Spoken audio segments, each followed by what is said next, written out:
Welcome back to Talk of the Town. My next guest is Ricardo Paoli from Rick's Old Gold on Willie Street here in Madison. Welcome, Ricardo. That'd be me. Yes, that's you. So we're going to be talking a little bit about recycling jewelry today, and I'm wondering if you can talk to us a little bit about what are the advantages of buying recycled jewelry?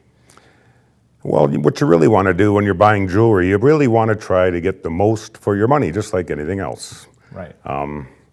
What you can do at a secondary market store, at basically a coin shop or even a pawn shop if you have to. Right. But you can buy a diamond ring and actually pay the value of the diamond ring, minus the overhead and the warranties and the maintenance programs, and it kind of ends up where typically a $5,000 ring, the actual at the mall or at the jewelry store, without the overhead, is generally $2,500 to $2,000 maybe. Yeah. That's a big difference. Yeah, it is a big difference, huge difference.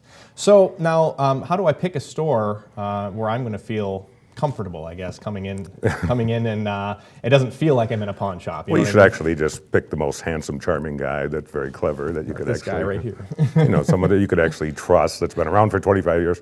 Or you can look on Facebook, in all honesty, and look at social networking, look for comments online. Sure. And it's a telltale sign. If you've been around for 25 years and all your comments are positive, people are in tune, and you know the people are paying attention, and you know you're going to a store where you're going to be treated fairly. Yeah. And I imagine going to some of the more objective websites that, like, Yelp and Google and Yahoo reviews and those types of things probably give you a very objective perspective on what type of experience someone might get by going into your store versus if it was just posted on your website, for example. Well, exactly. And there's many websites that do ratings. Sure. And see, the people that run the stores, Rick's Old Gold, all the small independents, they don't really have any say of what's going on there. Exactly. So it's pretty much going to be objective. Yep. You do get your one kind of, somebody that sits at home that likes to play around on Facebook. You're going to get one of those now and then. Right. But usually they've done it on other sites also. Right. And you can pinpoint a person that's just going around and basically ripping on the entire industry. Sure. But other than that little segment of that 1% or 2%, the comments are fair and balanced. Yeah. It's good people that went to your store. Yep, absolutely. And once you've done it for a while, you start kind of accumulating a really accurate profile of, who's... If you're a fine store like mine, yes, you do. Yeah, there you go. So, people are sometimes concerned about the style of the jewelry, the trends and whatnot. Are there newer styles that are available in some of these recycled jewelry shops? Well, like yours? No, that's a little sensitive question, but in honesty, it takes a couple years for new styles, the Tacori and all the other halo style diamonds. I mean, we're just kind of getting them in the last couple years, and they've been out for 5. Sure. We don't, about 10 or 15 years ago when white gold became popular again, right. It took a few years for us to get it, but yeah. Once it starts rolling in, when the style's been established, we do get them. You can find, Hearts on Fire, sure.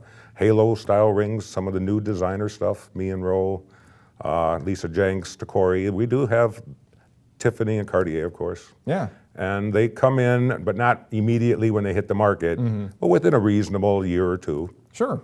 And most of them are trade-ins, by the way. Yeah, yeah. They're, everybody thinks it's divorce ring city. No, most of them are trade-ins. People trade up. Sure, sure. That's very cool. But one thing that's key if you're shopping in the secondary market, if you want a true deal, you got to kind of relax on your criteria a little bit to buy the best deal. I mean, this is important. If you insist, being a bride or a groom, or you can insist on anything you want, of course, if you insist. Yeah.